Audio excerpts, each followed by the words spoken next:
Hi everyone, welcome to my channel Share Lifestyle. Healthy and tasty oats upma. Oats ఉప్మాని అస్సలు skip చేయదండి. చాలా బావుంటుంది. ఒక్కసారి ట్రై చేశారంటే పెద్ద ఫ్యాన్ అయిపోతారు. అంత బావుంటుంది. ప్రాసెస్ చూద్దామా? ప్యాన్‌లో ఆయిల్ వేసుకొని, పోపు వేసుకున్నాక పచ్చిమిర్చి, ఆనియన్, స్వీట్ కార్న్, ఆలు, బీన్స్ అండ్ టమాటా. ఇంకా ఇందులో క్యారెట్ అండ్ కాలీఫ్లవర్, క్యాప్సికమ్ కూడా వేసుకుంటే బావుంటుంది. బట్ నా దగ్గర అవైలబుల్‌గా లేవు ఆ టైంలో. అందులోనే కొంచెం సాల్ట్ అండ్ ధనియా పొడి వేసుకొని వెజ్జీస్ అన్నీ సాఫ్ట్ అయ్యేంత వరకి కుక్ చేసుకోవాలి.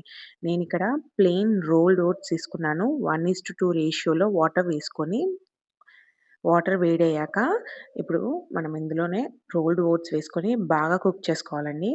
ఓట్స్ కుక్ అయ్యాక లాస్ట్‌లో కొంచెం మ్యాగీ మసాలా యాడ్ చేసుకున్నాను. మీరు వద్దనుకుంటే ఈ పార్ట్‌ని స్కిప్ చేయొచ్చు. సేమ్ ఇలానే మసాలా ఓట్స్ కూడా ట్రై చేయొచ్చండి. రెసిపీ నచ్చితే తప్పకుండా ట్రై చేయండి. Thank you for watching.